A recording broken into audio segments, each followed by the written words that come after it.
LGBTQ+, Black History Month, remembering Bayard Rustin, civil rights leader and gay activist. To you, the executive director of the March on Washington, the man who organized this whole thing, Mr. Bayard Rustin. That we have effective civil rights legislation, no compromise, no filibuster, and that it includes public accommodation, decent housing, integrated education, FEPC, and the right to vote. What do you say? First lesson. Well, as an African-American gay man, and to a certain degree as a Quaker, Bayard was faced with discrimination and with prejudice throughout his life. First lesson is don't try to repeat what you've done because we're in a different period. That's the first lesson. Second lesson is that protest is no substitute for the ballot box, which we have now. When we didn't have the ballot box, protest was the logical way. Once you have the ballot box, protest is useless. And the fact is you cannot get blacks into the ballot box. A third of the blacks who can vote go to vote. That's our problem. This year, we celebrate LGBTQ+ Black History Month by remembering the personalities who are the trailblazers of the community and contributed to its upliftment. Tonight, we're going to talk about Bayard Rustin. He fought racism, sexism, and classism all his life as a civil rights activist, friend of Martin Luther King Jr., and organizer of the March on Washington. His vision of nonviolence was breathtakingly broad. He was a labor unionist, a socialist, a pacifist, and later in life, a gay rights advocate. Today, scholars will call Rustin an intersectionalist, a man who understood the complex effects of multiple forms of discrimination, including racism, sexism, and classism. Rustin was present at the creation of a host of pivotal American liberation movements.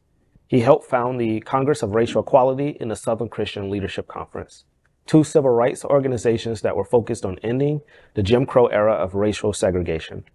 However, Rustin's homosexuality had always been an issue, and not just to his opponents on the American right or to J. Edgar Hoover and the FBI.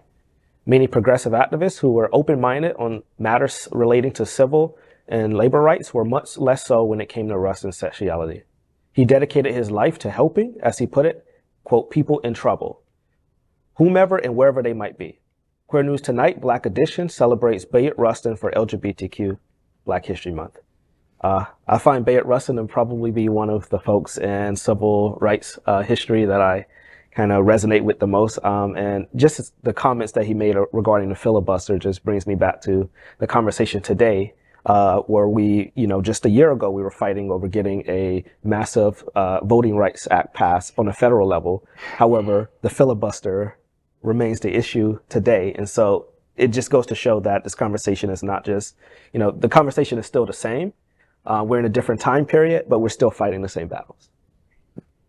Yeah, I'm so happy to see this tonight. I just wish that it wasn't only during Black History Month, because a lot of white people got a lot of freedom from Black civil rights activists in the 60s.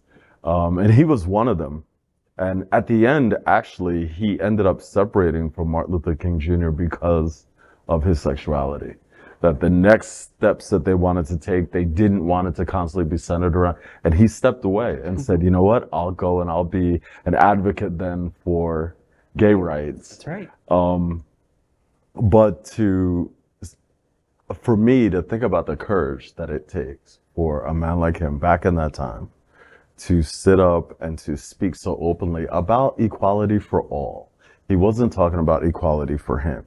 He was talking about equality for all. He was talking about access for all, right? And didn't have himself centered in the conversation ever. It was about other people, even though he was the one being discriminated against, right? When I think about things like that, it just humbles me, right? And helps me stay in check with who I am and where I'm at and what am I actually doing and why am I actually doing it.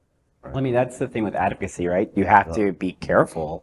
Yeah. And you have to remember sometimes you have to protect yourself. Right. And I think that there's something that resonates with him and that movement and the current movement now that you look at some of the, I mean, I guess you'd call it social justice warriors or whatever, and how it's a very limited scope. Very often, it's very, I think about gay marriage very often, and one of the statistics that I remember so distinctly is how donations to all of the campaigns that were fighting for gay marriage, donations just stopped.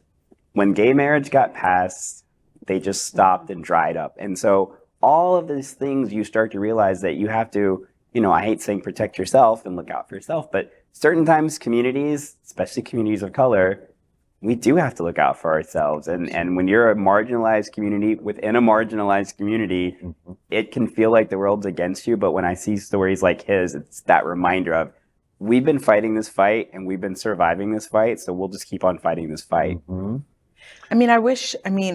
I would wonder what he would say about the gay rights movement, because it's like, what a place to be in, a rock and a hard place, right? Like, you're fighting for your life and in civil rights and with Black people that don't accept you. And then we also know that the gay rights movement is also a place that is so white dominant and focused on marriage equity, right? Yes. When there's so many other survivability issues that are on the table for Black folks. So I wonder what he would say about like what that felt like to be like, what am I fighting for? I'm trying to fight for all of me. They were actually lucky. He, Josephine Baker, other Black gay civil rights were actually lucky because they learned a lot from the French. Yes. And they were coming from a very different perspective than even a lot of people are today. So I think that his perspective would be one of keep fighting the fight. Like, don't let them back you down. And to your point, we have to always come from a place that we have to operate from a place that no one's coming to save us, right? We have to be willing to stand up for ourselves at all times. It also is a reminder to me that I feel like there are so many conversations around and in Black communities that act like gayness is a new thing or LGBT is a new thing. And, the ancestors like Bayard Rustin and indigenous communities remind us that out or not, we've been here, right? Like, we've been here, we've been fighting hand in hand, side by side, over dinner, we've been here. Oh my gosh. So LGBTQ plus news is vital for our community and for the broader world as a whole. We have enough enemies at Fox News. Tucker, Sean, and Laura are loud. We need passionate allies. Happening Out Television Network, Queer News Tonight, and It's Happening Out are literally out of the closet and into the headlines. Our community needs your support. Like this broadcast and subscribe now to ensure the growth of the entire LGBTQ plus community.